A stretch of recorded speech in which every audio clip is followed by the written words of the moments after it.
오늘 우리에게 주신 하나님의 말씀 요한복음 19장 14절에서 22절까지 말씀입니다.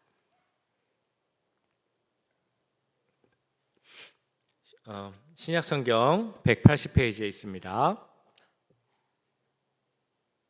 우리 뒤에 TV를 좀 켜주시면 감사하겠습니다. 요한복음 19장 14절에서 22절까지 말씀 신약성경 181페이지에 있습니다. 우리 말씀을 한 절씩 교독하시고 마지막 22절은 제가 읽도록 하겠습니다. 요한복음 19장 14절에서 22절까지 말씀입니다. 이날은 유월절의 준비일이요 때는 제6시라. 빌라도가 유대인들에게 이르되 보라 너희 왕이로다. 그들이 소리 지르되 없이하소서 없이하소서 그를 십자가에 못 박게 하소서. 빌라도가 이르되 내가 너희 왕을 십자가에 못 박으랴. 대제사장들이 대답하되 가이사 외에는 우리에게 왕이 없나이다 하니 이에 예수를 십자가에 못 박도록 그들에게 넘겨주니라. 그들이 예수를 맡음에 예수께서 자기의 십자가를 지시고 해골 히브리 말로 골고다이라 하는 곳에 나가시니 그들이 거기서 예수를 십자가에 못 박을새 다른 두 사람도 그와 함께 좌우편에 못 박으니 예수는 가운데에 있더라. 빌라도가 패를 써서 십자가 위에 붙이니 나사렛 예수 유대인의 왕이라 기록되었더라. 예수께서 못 박히신 곳이 성에서 가까운 고로 많은 유대인이 이 패를 읽는데 히브리와 로마와 헬라말로 기록되었더라. 유대인의 대제사장들이 빌라도에게 이르되 유대인의 왕이라 쓰지 말고 자칭 유대인의 왕이라 쓰라 하니 빌라도가 대답하되 내가 쓸 것을 썼다 하니라. 아멘. 우리가 어떤 교회, 기독교의 상징 혹은 우리 신앙을 대표하는 어떤 상징이라고 하면 무엇보다 십자가를 이야기할 수 있을 것입니다.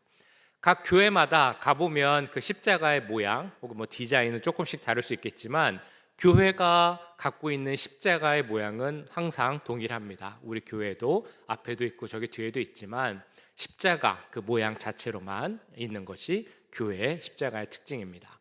자, 그런데 그에 비해서 천주교, 그러니까 성당에 가 보면 보이는 십자가의 모양은 우리 교회에 있는 십자가와는 조금 다른 모양을 갖고 있습니다.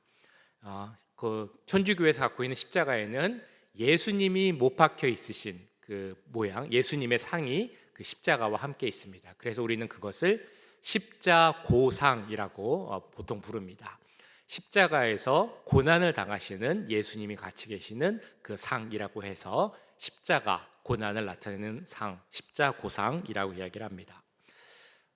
그렇다면 왜 천주교에서는 예수님이 있는 십자가의 형상, 그 모양을 걸어놓고 우리 기독교, 개신교에서는 예수님이 없는 십자가만 있는 그런 십자가만 걸어놓고 있을까요?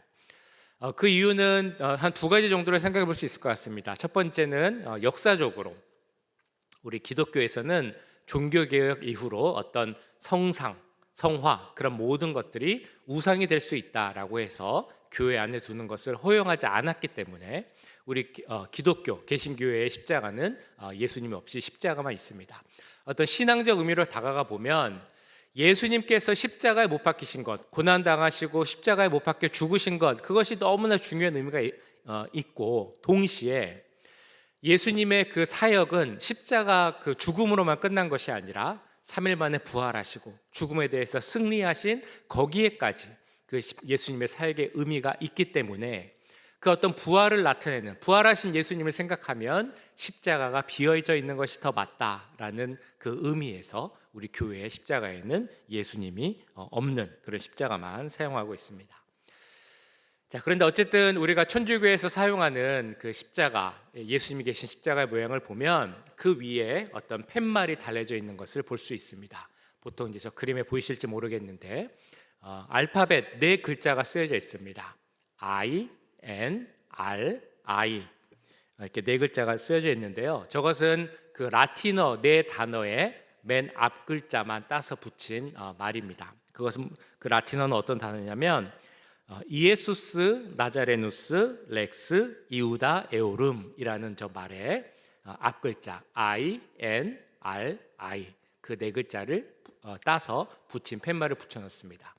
이 말은 어떤 의미냐면 나사렛 예수 유대인의 왕이라는 의미입니다. 나사렛 예수 유대인의 왕. 그 말에 라틴어 앞글자를 따서 INRI를 팻말에 써서 십자가에 붙여놨습니다.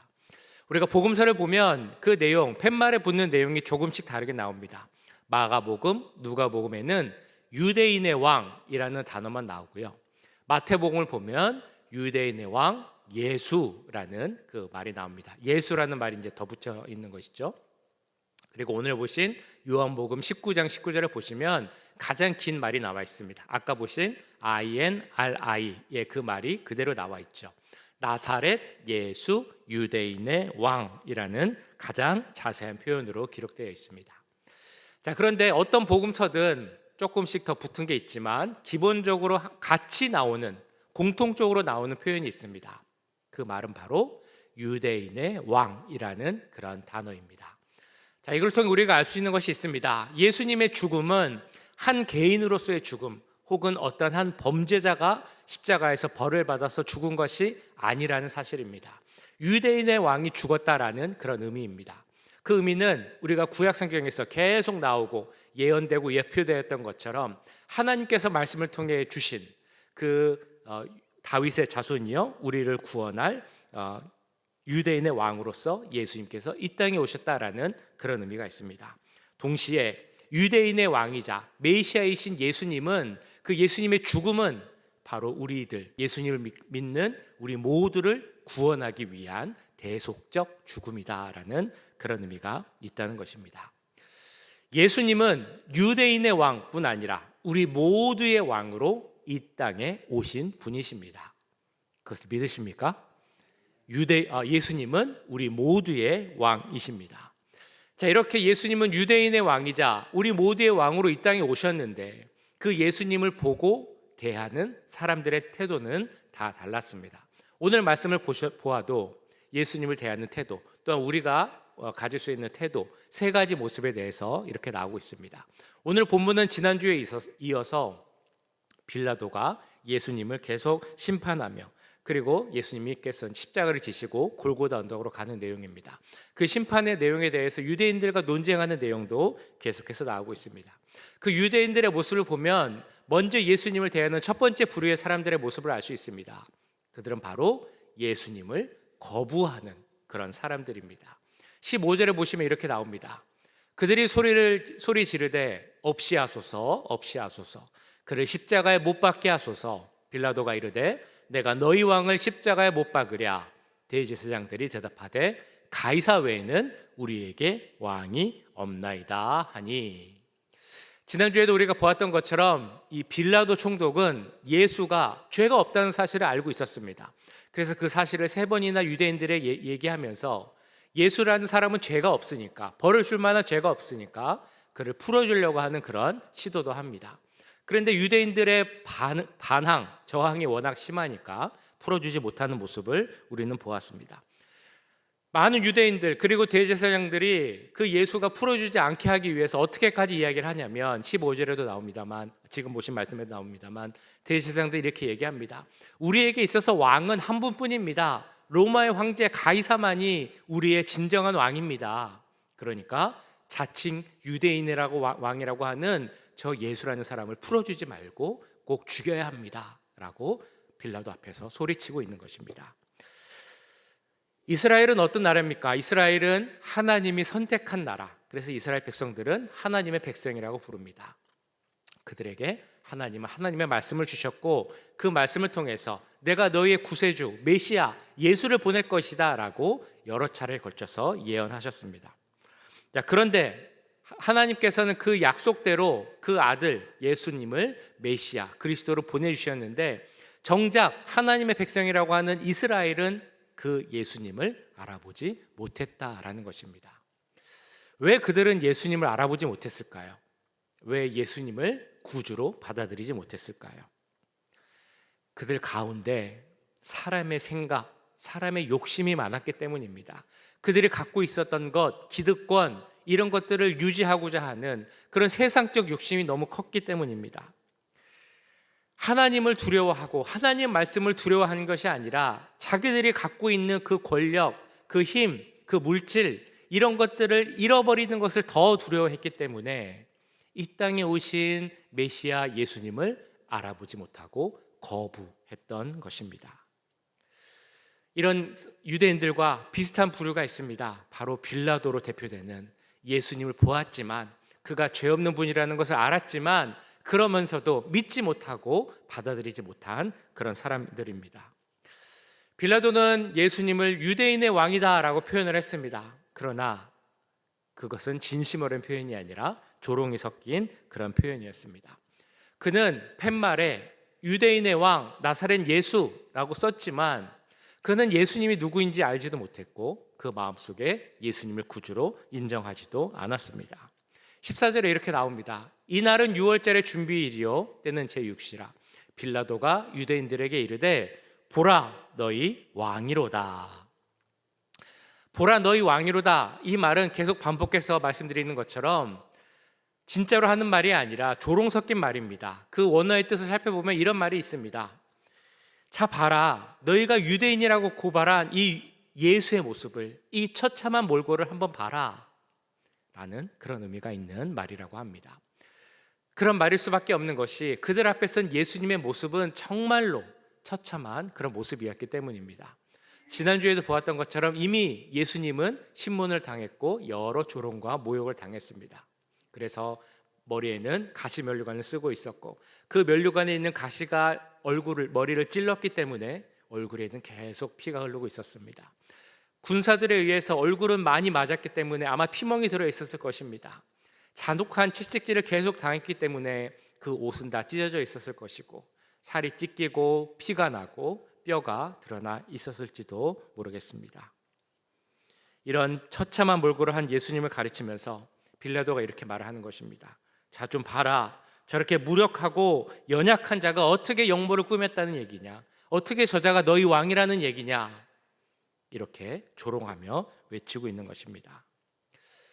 그는 이렇게 불편한 마음으로, 모욕하는 마음으로 예수님을 왕이라고 불렀지만 그의 의도와는 상관없이 이런 빌라도의 모습은 예수님의 왕되심을 전 세계에 선포하는 그런 모습이 되었습니다. 19절부터 이렇게 나오고 있습니다. 빌라도가 패를 써서 십자가 위에 붙이니 나사렛 예수 유대인의 왕이라 기록되었더라. 예수께서 못 박히신 곳이 성에서 가까운 고로 많은 유대인이 이 패를 읽는데 히브리와 로마와 헬라 말로 기록되었더라. 유대인의 대제사장들이 빌라도에게 이르되 유대인의 왕이라 쓰지 말고 자칭 유대인의 왕이라 쓰라 하니 빌라도가 대답하되 내가 쓸 것을 썼다 하니라. 로마의 법에 따르면, 그 사형법에 따르면 어떤 사람에게 벌을 줘서 십자가에 못 박혀 죽게 하려면 그 죄목을 꼭 써서 팻말에 써서 십자가 위에 붙여야 했다고 합니다. 그러니까 예수님도 그 죄목을 써서 붙여야 되는데 그 죄목이 무엇이었냐면 나사렛 예수 유대인의 왕이라는 것입니다.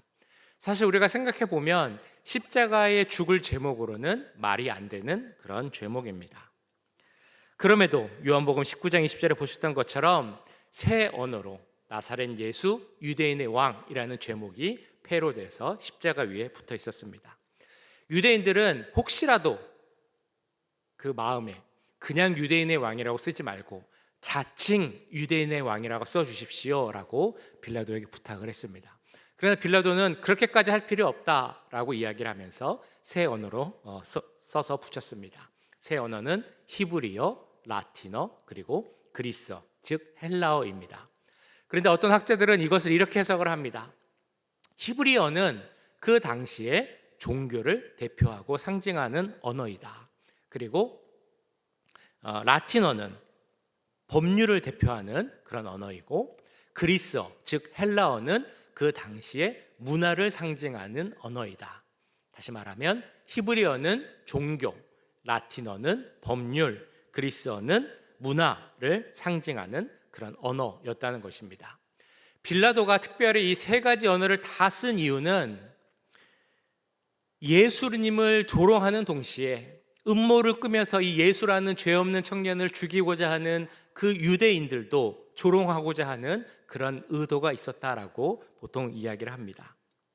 그럼에도 이렇게 빌라도가 세 가지 언어를 통해서 나사렛 예수 유대인의 왕이라는 그 팻말을 쓰게 한 것은 빌라도가 의도하지 않았다 할지라도 예수님의 왕 되심을 이 세상에 선포한 것이다 라고 우리는 봐야 한다는 것입니다.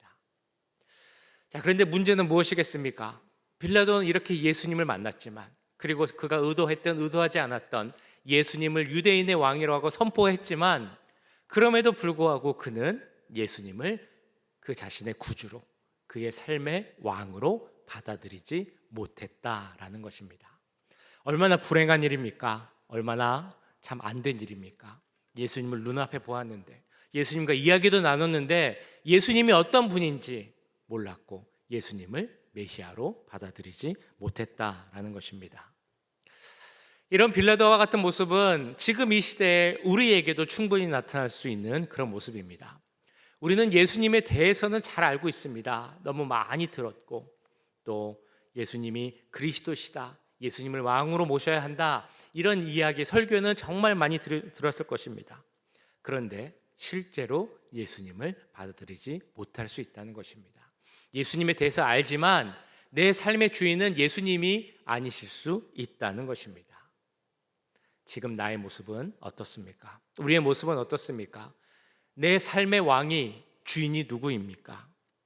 예수님이 나를 위해 십자가에 달리셨고 그분이 바로 나의 왕이십니다, 나의 주님이십니다 라는 그 믿음의 고백을 하실 수 있으십니까? 진정으로 고백할 수 있는 우리 모두가 될 수 있길 간절히 소원합니다. 성경을 보면 예수님을 보고 그렇게 진정으로 고백한 사람이 있습니다. 오늘 보신 요한복음 19장에 나오진 않지만 예수님이 유대인의 왕이요 나의 구세주이심을 진정으로 고백한 사람, 대표적으로는 백부장이 있습니다. 마태복음에도 나오고 누가복음에도 나오죠. 그는 예수님을 보면서 하나님의 아들이요 진정한 의인이었다라고 이렇게 고백을 합니다. 백부장과 및 함께 예수를 지키던 자들이 지진과 그 일어난 일들을 보고 심히 두려워하여 이르되 이는 진실로 하나님의 아들이었도다 하더라. 또 누가복음 말씀입니다. 백부장이 그 된 일을 보고 하나님께 영광을 돌려 이르되 이 사람은 정녕 의인이었도다 하고, 이 말씀처럼 백부장은 예수님을 본 다음에 그를 구세주로 영접한 다음에 이 사람이 정말 하나님의 아들이시고 메시아시고 의인이다 라고 고백했던 것입니다. 그럼 백부장의 고백이 바로 우리의 고백이 되길 간절히 바랍니다. 백부장의 고백처럼 우리도 고백할 수 있으십니까? 예수님이 진정 나의 왕임을 고백하십니까? 예수님이 우리의 왕이심을 입술로 고백해야 됩니다. 그러나 입술의 고백으로 끝나는 것이 아니라 예수님이 왕이심을 받아들이는 그런 삶을 살아가야 하는 것이 너무나 중요합니다. 그를 위해서 정말 필요한 것이 한 가지 있습니다. 그것은 무엇이냐면 오늘 예수님께서 당하신 고난, 그리고 그 골고다 언덕을 오르시면서 지신 그 십자가가 다른 사람이 아닌 바로 나를 위해 지신 십자가다. 그것을 기억하는 것이 중요합니다. 예수님은 오늘 17절 말씀에 의하면 예수님께서는 십자가를 지실 때 자기의 십자가를 지셨다라고 나옵니다. 우리 같이 한번 읽어보실까요? 17절. 자, 시작. 그들이 예수를 맡음에 예수께서 자기의 십자가를 지시고 해골, 히브리 말로 골고다이라 하는 곳에 나가시니. 예수님은 죄가 없음에도 불구하고 유대인의 그 음모와 그 빌라도의 또 여러 가지 불확실한 모습으로 말미암아 십자가를 지게 되셨습니다. 근데 17절에 나오면 예수님께서 자기의 십자가를 지셨다라고 나옵니다. 이게 어떤 의미냐면 우리들을 구원하시기 위해서 예수님이 지셔야 할 필요가 없는 십자가임에도 불구하고 그 십자가를 스스로 순종하며 지셨다라는 것입니다.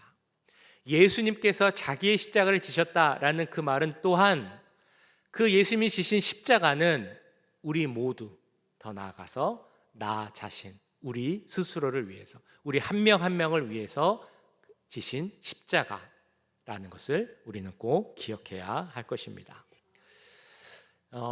독일의 화가 중에 슈타인브루그라는 화가가 있습니다.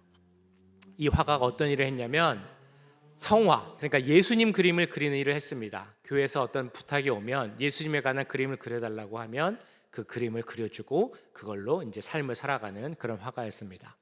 그런데 교회에게 들여주는 그 그림의 수입이 좀 신통치 않게 되니까 다른 일을 하게 됩니다. 그런데 그 일이 무엇이었냐면 어떤 여인의 나체 그림을 그려서 파는 그런 일이었습니다. 그러니까 이 사람이 작업하는 그 화방에 가보면, 화실에 가보면 한쪽에는 예수님 그림이 있는데 한쪽에서는 여인의 나체 그림을 그렸던 그런 모습이었습니다. 한 번은 한 여인을 이제 데려다가 나체 그림을 그리고 있는데 한쪽에 예수님께서 십자가에 못 박히신 그림이 있었던 것 같습니다. 이 여인은 아무것도 모르는 그런 여인이었습니다. 그러다가 이 화가에게 이렇게 물어봅니다. 선생님, 저 십자가 그림은 무슨 그림입니까? 라고 물어봤습니다. 슈타인브루그라는 화가가 그냥 습관적으로 이렇게 대답을 했습니다. 예수님께서 우리 죄를 짊어지시고 십자가에서 죽으시는 장면입니다. 그 여인이 그 말을 받아서 이렇게 또한 물어봤습니다. 아니, 저 사람이 우리 죄를 대신해서 죽었다고요? 선생님의 죄를 대신해서 죽었습니까? 내 죄를 대신해서 죽으신 겁니까? 라고 물어봤습니다. 네, 저 예수님이 저와 당신의 죄를 대신해서 죽은 것입니다. 이렇게 그냥 습관적으로 대답을 하는데 이 대답을 할 때 이 작가의 마음속에 뭔가 어떤 충격이, 어떤 깨달음이 왔다고 합니다. 마음이 철렁하는 그런 느낌이 들었다고 합니다. 그러면서 그 그림을 그 여인이 돌아간 후에 혼자 앉아서 기도하면서 이렇게 깊이 묵상을 했습니다. 내가 낮에 했던 그 대답이 어떤 의미였을까? 나는 습관적으로 한 대답이었지만 내가 왜 그런 대답을 하면서 왜 마음속이 철렁했을까? 하나님의 말씀을 펴고 묵상을 하고 기도하면서 주 앞에 나아갈 때 그 마음속에 큰 깨달음이 생기게 되었고 눈물을 흘리며 회개를 하게 되었다는 것입니다. 이 사람이 깨달은 것은 바로 이것입니다. 예수님이 당한 고난은 바로 나를 위한 고난이었고 예수님이 당하신 죽음은 바로 나를 위한 죽음이었다라는 것입니다. 그러면서 그때 보았던 요한복음 19장 말씀을 내용으로 해서 그림을 한 장 그리게 됩니다. 이 그림이 지금 보신 저 그림인데요. 이 사람을 보라. 우리 지난주에 보았던 19장 15절에 보시면 빌라도가 예수님을 데리고 나와서 이 사람을 보라 라고 외쳤던 장면이 있었습니다. 빌라도의 의도와는 상관없이 이 사람이 예수님, 하나님의 아들 그리스도라고 선포하는 그런 의미다라고 말씀드렸습니다. 그래서 그런 내용으로 이 사람을 보라, 에케이 호모라는 그런 그림을 그리게 됩니다. 그리고 그 후에 프랜시스 헤브갈이라는 어떤 또 한 사람이 이 그림을 보고 너무 감동을 받아서 나를 위해 오신 예수님이라는 그런 감동 속에서 시를 한 편 쓰게 됩니다. 그 시가 바로 이 내용입니다. 내 너를 위하여 몸벌에 피 흘려 내 죄를 속하여 살 길을 주었다. 너 위에 몸을 주건만 너는 날 위해 무엇을 주느냐? 너 위에 몸을 주건만 너는 날 위해 무엇을 주느냐? 이 시에 곡이 붙어서 만들어진 것이 아까 부르신 찬송가 185장입니다. 이 찬송가에도 이야기하지만 예수님 우리에게 이렇게 말씀하시는 것 같습니다. 예수님은 우리 모두를 위해 죽으셨지만 몸을 주신 것이지만 특별히 나를 위하여서 몸을 주시고 죽으신 분이십니다. 그런 예수님께서 죽으신 그 형벌의 틀이 바로 십자가입니다. 우리가 지금 저 바라보는 십자가, 저 십자가를 보실 때 어떤 생각을 하십니까? 무엇보다 나를 위해 죽으신 예수님을 바라보면서 그 예수님이 나를 위해 죽으셨기에 나도 그 예수님만 바라보며 예수님을 나의 삶의 주인, 나의 왕으로 모시고 살겠습니다 라고 고백하는 것이 너무나 중요합니다. 이 시간 십자가를 보시면서 어떤 생각을 하시겠습니까? 어떤 다짐을 하시겠습니까? 다른 어떤 생각이 아니라 이 십자가가 나를 위한 십자가다. 그 예수님을 바라보며 예수님만이 나의 왕이십니다 라고 고백하는 우리 모두가 될 수 있기를 간절히 축원합니다. 기도하겠습니다. 오늘 말씀을 기억